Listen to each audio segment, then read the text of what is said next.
Hello everybody, and in this video I'm going to be teaching you how to play Hardrock TFC.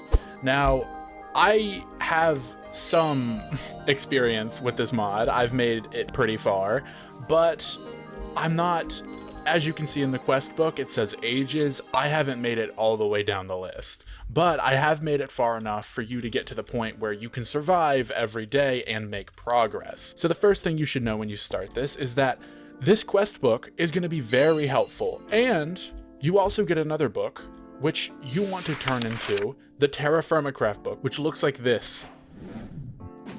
This will tell you everything you need to know about TFC. It'll tell you just basically what the world, like geology, it'll tell you the biomes you're in, the weather you get, the ores that spawn in each biome. As you can see in blaze maps, you see schist, and specific ores will spawn in schist, but that's later down the line. First, you need to know how to survive. Getting started. It's gonna tell you the first thing you should do when you start this mod, and the first thing anybody should do is locate a forest, but also be very careful. You want to keep a close eye on the map and look around. I changed my blaze map to M and the feed the beast map to whatever key that you like. It makes it easier for you to see any, bad things. You need both maps. Blaze maps so you can see the ore structure, and the feed the beast map so you can see the land, so you like water, stuff like that, and enemies. There's a wolf this way, so I want to avoid these wolves. They will tear me apart. Any red, any orange icon on the map will be a bad thing, but on this white, it's a moose. It's not going to attack you, likely not going to attack you. So walk into this forest. I'm pretty sure we're safe for now. Keep a close eye on that map. Some things are very deadly, like you might find yourself a big cat, which is basically like a jaguar or a cougar or something, or a bear. And those are not fun to deal with. So, to start off with, as the book says, you want to collect yourself some rocks and some sticks, and that's very easy. Look on the ground and just right click.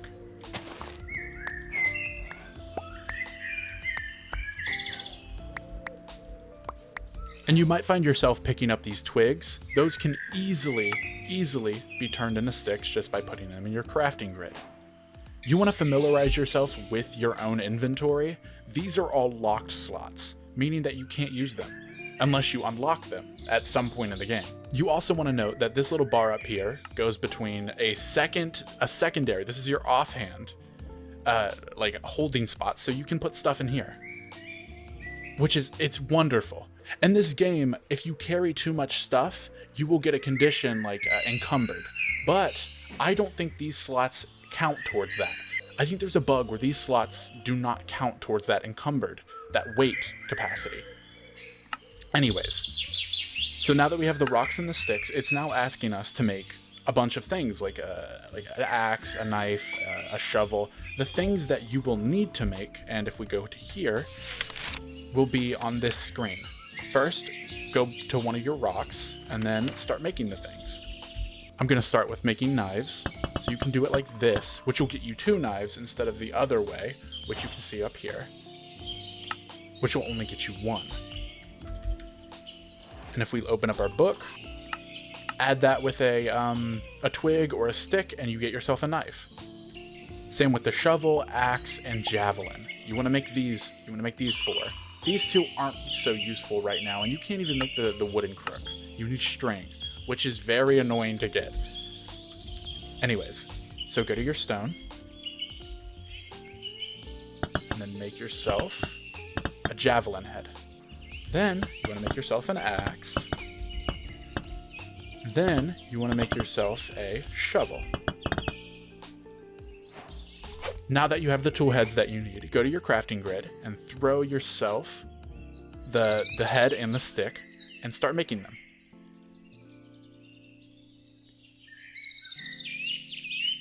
There's a very convenient area in your inventory where these things can go. If you click up here, they can go right here. This is useful so you can minimize space inside your inventory, but it's not the best. If you want to attack something, you want to bring out your javelin and then attack. If you want to chop down a tree, I guess you could go up to a tree with it inside this, but it's still, it's not, it feels better if you just have it in your inventory and then you start chopping. Ooh, on my map, there is a skeleton here, but that is in one of these caves, so those don't really matter. Cephalerite. These little ores on the ground, you want to make a mental note. See, right here, spider. These spiders come out of little burrow holes, and if you find a spider, you want to kill it, because there's a small chance that it drops string, and string is very, very useful. At least one piece. If you got one piece of string, you can get as much string as you need. So, unfortunately, that did not drop any string, but that's completely fine. I can always find another spider burrow. See, right here. Some kind of tarantula. If it's near your base, you can always just break these. No big deal. And you get some XP from it. So you want to make a note of where these ores are. These cephalerite, that is a copper ore, which is very useful, at least early on, because you can't make a stone pickaxe.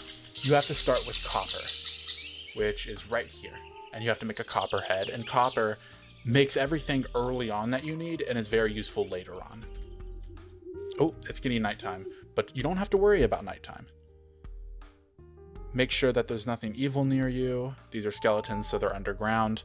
One very good thing about this mod pack is that mobs don't spawn above ground, so you don't have to worry about creating a house on the first day. It could be helpful, but you don't really need to. So I would go to my map and add a waypoint that says copper, or cephalerite, but I don't exactly know how to spell that. So now, anywhere you go, now you know that's where copper is. This is going to be very useful later, so I recommend it to anybody. As you can see, if you look down, right above my XP bar to the right, I have a water gauge and a food gauge. Food is rather easy to get. Go over to these little wild plants, not specifically barley, but any plant that looks like this, that's sticking out. You want to get some of this. And what I do, but you don't necessarily have to, is throw this up here. As you can see, it says 11 days. If you throw it up here, it now lasts for 2 months and 29 days. So it lasts longer, and you get straw. Straw is useful. And you can eat this. As you can see, there's a green bar that says how long it lasts, and the white bar is how much you have in that stack. So if I eat this, you see my green bar on the bottom right go up. And that little white particle, that was because I ate a new food. The more new foods you eat, the more hearts you get. I have 3 hearts. Don't worry, that doesn't mean I can only take 3 hearts of damage. That just means that right now I'm not in the best shape. You want to get more hearts. If you look down there in the bottom left, you see your body. If you take damage on your feet, and you get like your feet are red in the bottom left, then it'll be harder to walk. You'll get a status condition. If you get red on your hands, it might be slower to mine, stuff like that. But if your head turns red or dies, then you just flat die. Meaning you could have 20 hearts, but if you take all that damage to your head, you could die very quickly. Now, another thing that's good to know is that to find fresh water, it should say it in the book somewhere. To avoid saltwater, look for rivers, lakes, and freshwater plants like cattails. So to know what's fresh water, look for plants like this. However, that does not mean the water will be good for you. If I get it this time, I can show you. I got exhausted. You're going to get that whenever you drink, I think, fresh water, but I'm not entirely sure. You could also get other status ailments, like poisoned. You could get nausea. And you could also get a different status ailment, which, if I do get it, I'll show you it, but you don't want this status ailment. Anyways, now both of my bars are relatively full. I usually like to go directly to cattails and then get the water directly from the source, like their source block. For some reason, I feel like it leads to less negative effects on you. Eat up. There's not much you have to worry about early on. Oh, if we go here, I'm getting pretty close to the bison. I want to stay away from those. You want to stay near a freshwater source, but don't make that your permanent home. What I recommend to anybody early on is, first off, let's see how close we are. We are at X 4000, Z negative 1000. Closer to the equator, you're going to get to warmer temperatures, farther away, colder temperatures. And this will affect the things that can spawn in the area. Meaning the closer to the equator you can get is different crop spawn. And that right there is a bison. And you could also get fruit trees, like apples, pears, cherries. It's wonderful. Oh, tetrahedrite. I think another copper. If we go here, right here, melts into 5 millibuckets of copper. So you want to go to your map, copper. There could be copper under this location, but that's going to come at a later point in time. What I recommend for anybody starting off is to find an ocean. The first time I started this game, I set up a base very, very far away from an ocean, thousands of blocks away. I had to move and relocate everything in my inventory to make myself closer to an ocean, because you can't make certain things without an ocean, without salt water. You could make salt water, but it's not easy finding salt. Okay. So let's get moving. You don't necessarily need to start killing animals. I don't believe they respawn, so be careful. If you're setting up a base somewhere, don't indiscriminately go around killing everything. If there's enough of them in the area, I guess you could, but it's not recommended. I need to go find an ocean. That's going to take a little bit. I have to search around. This isn't something that you need to do, it's just very useful. So I'm going to be looking around for an ocean, and I guess I'll get back to you when that happens. I haven't found an ocean yet, but as you can see on my map on the top right, there's a red dot right here. And that is a grizzly bear. You want to stay far away from these. I'm not even going to go near it because these things will mess you up. I once got one shot by a grizzly bear. One shot. I didn't even know he was there. I was running and then I died. I looked on the mini-map. There was a grizzly bear over all of my stuff. They're not to be messed with. So try to circumvent. Also, you're going to see things like this on the map. A thatch house. Ooh, it's surrounded by bison. Let's see if we can go around the bison. But these thatch houses, they have villagers near them. Villagers, early on, aren't very useful, but later on can be useful depending on the type of villager that you get. Here's the villager that I was talking about. He's a miner, which is nice, but early on I can't quite use any of these, so it does not matter. Will these attack me? It doesn't appear like it, but they could.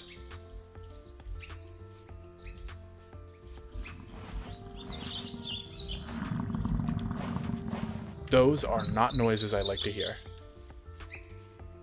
I want to make it inside the thatch house so I can... Oh, he's making his way closer. Nope. I'd stay away from... Okay.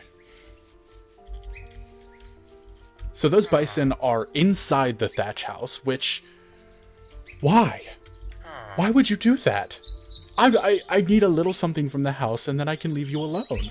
Is there another thatch house anywhere nearby? Absolutely not.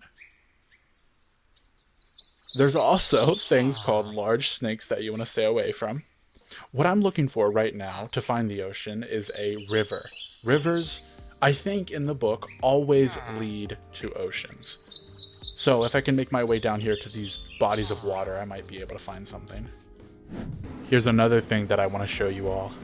This tree right here. Let's take a look. Red apple. A red apple tree. Oh my goodness. In my first playthrough, I couldn't find any of these. Any trees that were not specifically for wood. What you want to do when you find one of these trees is to go right underneath it, and then right here, this branch. You don't want to cut this part, you want to cut this branch. And this one as well. This will net you a bunch of fruit leaves. Barley.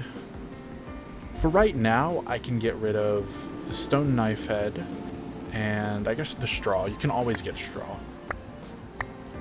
You want to get all these saplings. This is an incredible source of food. You want to leave that there.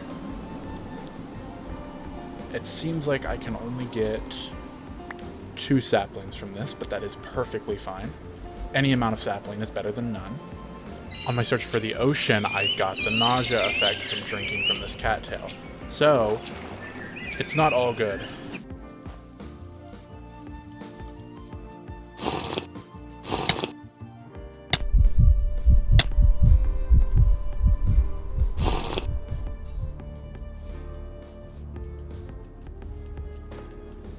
So I finally found a river. At last. Right here. You have a lake running directly into a river if you see there in the bottom middle. That will likely lead you directly into an ocean, but the problem right now, the problem that I have, is that I don't have enough inventory space. Oh.